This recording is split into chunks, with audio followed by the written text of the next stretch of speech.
Assalamualaikum warahmatullahi wabarakatuh. Perkenalkan nama saya Muhammad Zaki Supriyatna. NIM saya 105251008. Saya dari kelas IS 3. Nah, hari ini saya akan membahas mengenai pengenalan komponen hardware komputer dan fungsinya. Kita bakal bahas dulu nih, apa itu hardware, teman-teman.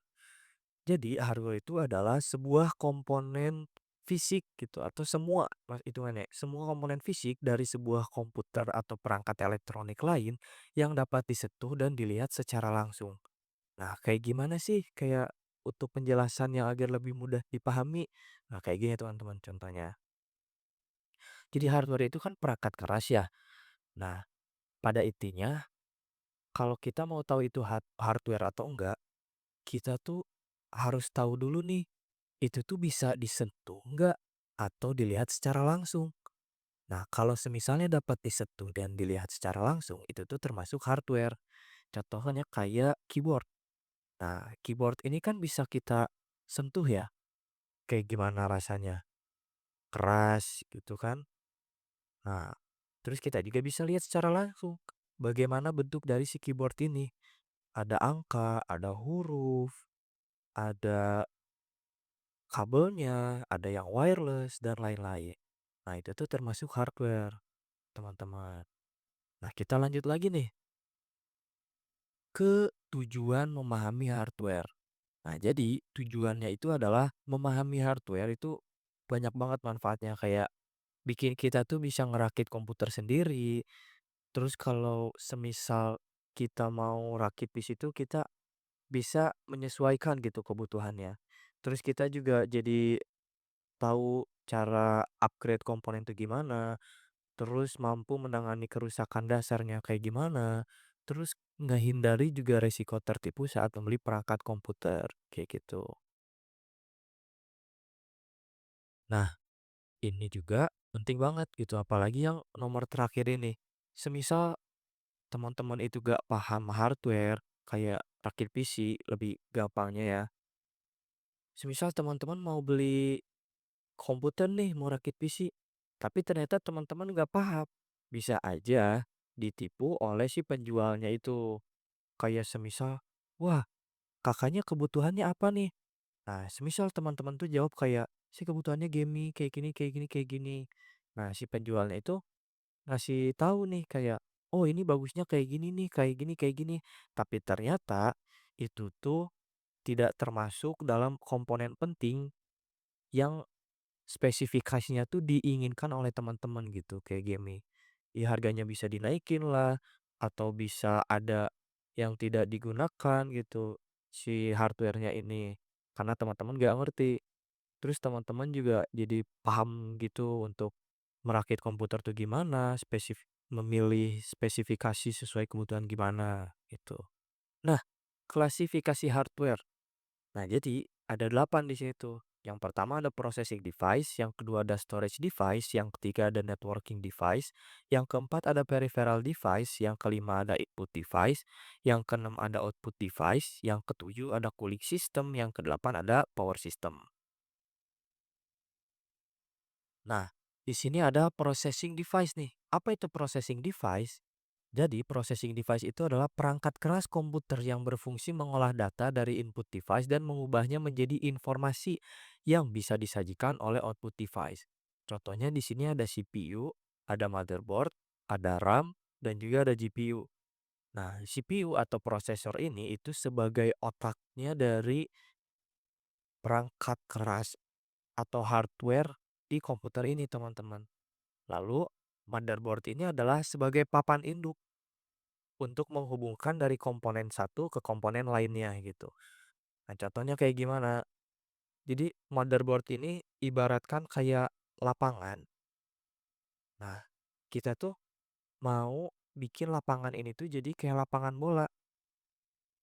Nah, kita kan harus nambahin gawang, harus nambahin tiang, harus nambahin cat buat outnya atau corner, nambahin rumput, dan lain-lainnya gitu ya. Nah, bisa diibaratkan kalau tiang, gawang, terus catnya, rumputnya, itu tuh sebagai komponen-komponen pentingnya gitu, kayak CPU, GPU, atau RAM itu sendiri teman-teman ya. Lanjut ke RAM. Nah, RAM ini itu adalah penyimpanan sementara gitu.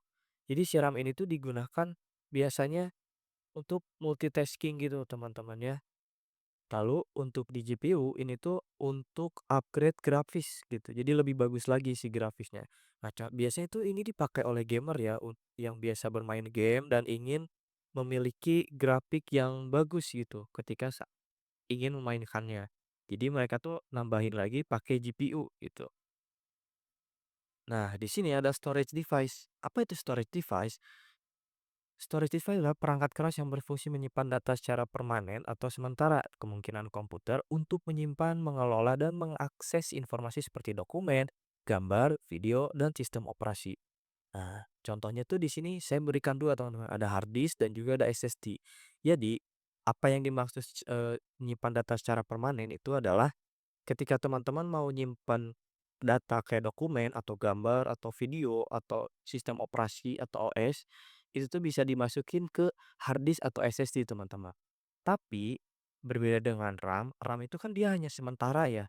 Jadi hanya sekedar menyimpan, hanya sekedar menyimpan gitu, lalu lewat lagi. Sedangkan hard disk dan SSD ini itu sifatnya permanen untuk menyimpan datanya. Semisal kita menyimpan data untuk foto, kita masukkan ke hard disk atau ke SSD. Nah, file itu tidak akan hilang sebelum kita hapus langsung dari si hard disk atau SSD-nya. Nah, perbedaan hard disk dan SSD itu apa? Hard disk itu dia lebih murah tetapi lebih lambat, teman-teman. Sedangkan untuk SSD dia tuh lebih cepat tapi lebih mahal juga harganya. Lebih cepat gimana? Itu untuk si performanya gitu, lebih cepatnya. Jadi tidak lelet gitu. Nah, lalu di sini ada networking device juga nih. Jadi networking device itu untuk menambahkan sinyal gitu atau lebih tepatnya internet ke si komputer ini gitu. Jadi komputer itu ada beberapa yang belum terhubung ke WiFi bisa dihubungkan secara langsung gitu seperti handphone atau laptop. Nah, itu tuh mereka bisa langsung menghubungkan ke WiFi gitu karena ada menunya. Nah, sedangkan komputer itu belum bisa, teman-teman. Jadi harus nambahin LAN card atau WiFi adapter ini. Nah, LAN card itu adalah perangkat keras yang memungkinkan komputer atau perangkat lain untuk terhubung ke jaringan lokal LAN atau internet. Sedangkan WiFi adapter juga sama, tapi ini tuh Eee, jaringan nirkabel gitu ke WiFi. Sebenarnya sama aja sih, nggak beda jauh gitu, kayak untuk fungsinya sama-sama untuk menyambungkan ke internet. Peripheral device. Nah, peripheral device itu apa sih? Peripheral device adalah perangkat keras tambahan yang terhubung ke komputer untuk meningkatkan fungsionalitasnya, seperti memasukkan data, mengeluarkan data, atau menyimpan data.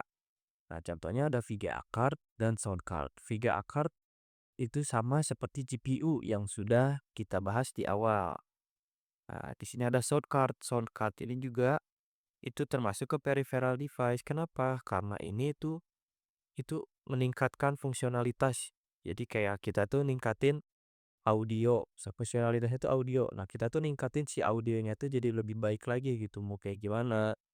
Kayak kita tuh pengen misal audionya tuh kayak gini kayak gini kayak gini, nah, bisa diatur sama si sound card ini. Input device itu adalah perangkat keras yang memungkinkan pengguna untuk memasukkan data atau instruksi ke dalam sistem komputer. Contohnya keyboard dan mouse. Nah, kenapa contohnya keyboard dan mouse? Karena saya mengambil dari contoh yang paling sering kita gunakan gitu dan kita paham gitu dan orang-orang tuh tahu. Nah, seperti di sini misal keyboard. Keyboard itu kan kita menginput nama atau teks gitu. Semisal kita masuk ke Chrome nih.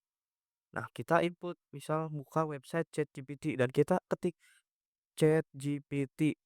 Nah, itu muncul di monitor kan. Nah, hasil dari munculnya itu atau outputnya yang di monitor itu adalah inputan dari keyboard. Nah, kayak gitu untuk gampangnya. Lalu mau juga kita menggunakan kursor untuk klik ke yang ingin kita klik gitu, kayak contohnya close tab, minimize tab, dan lain-lain. Nah, sekarang ada output device nih. Output device itu apa sih? Output device adalah perangkat keras yang digunakan untuk menampilkan hasil pengolahan data dari komputer dalam bentuk yang dapat dipahami manusia, seperti teks, gambar, suara, atau video. Nah, di sini ada dua contoh hardware-nya yaitu monitor dan printer. Monitor itu kan menampilkan gambar, video, ataupun teks. Nah, studi kasusnya itu sama kayak yang tadi waktu keyboard. Ketika kita menginputkan menggunakan keyboard, nah outputnya itu ada di monitor. Seperti teks chat GPT-nya dan gambar atau halaman dari si Chrome itu atau UI dari si Chrome itu. Itu untuk contoh monitor. Untuk printer, outputnya apa? Nah, contoh outputnya yaitu adalah kertas cetak ya, cetak dari kertasnya gitu. Print outnya tuh kayak gimana gitu. Misal di komputer kita mau ngeprint PPT nih. Nah, output dari si printernya ini adalah kertas yang bergambar PPT yang ada di komputer kayak gitu. Cooling system. Nah, jadi apa itu cooling system? Cooling system itu adalah sistem pendingin yang berfungsi menjaga suhu suatu perangkat atau mesin agar tidak mencapai titik panas berlebih atau overheat. Sistem ini sangat penting pada mesin untuk menjaga performa tetap optimal dan mencegah kerusakan komponen akibat panas yang berlebihan. Nah, di sini ada dua contoh hardware-nya yaitu heatsink plus fan CPU dan liquid cooler. Jadi, kedua hardware ini itu fungsinya untuk mendinginkan si prosesor lah lebih tepatnya ya, kalau untuk heatsink dan fan CPU ini dan juga liquid cooler. Nah, bedanya apa? Heat Heatsink dan fan CPU itu bawaan ketika semisal teman-teman beli prosesor itu bakal dapat heatsink dan juga fan CPU-nya itu. Jadi ada pendingin bawaan. Nah, untuk liquid cooler itu kita perlu budget lagi nih. Biasanya yang pakai liquid cooler itu untuk gamer atau yang menggunakan atau user yang menggunakan kapasitas komputernya itu berat gitu, itu pakai liquid cooler juga. Jadi lebih lebih dingin lagi gitu dibandingkan heatsink dan plus fan CPU. Yang terakhir ada power supply. Apa itu power supply? Nah, power supply ini adalah komponen hardware yang mengubah listrik dari stop kontak menjadi arus listrik DC yang stabil dan sesuai untuk menyuplai semua komponen di dalam casing komputer. Tanpa PSU, komputer tidak akan dapat menyala karena tidak mendapat daya listrik yang dibutuhkan untuk beroperasi. Nah, di sini adalah contohnya PSU ya atau power supply unit. Nah, jadi si power supply ini itu tuh fungsinya buat untuk nyuplai gitu atau ngalirin listrik yang ada di stop kontak ke komputer gitu teman-teman. Jadi lewatnya itu lewat PSU. Nah, semisal nggak ada PSU ini gimana? Semisal nggak ada PSU di dalam si perakitan PC ini atau komputer ini, itu nggak bakal nyala itu karena tidak adanya daya listrik. Nah, mungkin cukup sekian saja materi yang sudah saya berikan, yang sudah saya bahas tadi mengenai hardware, pengenalan dan juga komponen-komponennya. Terima kasih, mohon maaf bila ada kesalahan dalam penyampaian atau kata. Assalamualaikum warahmatullahi wabarakatuh.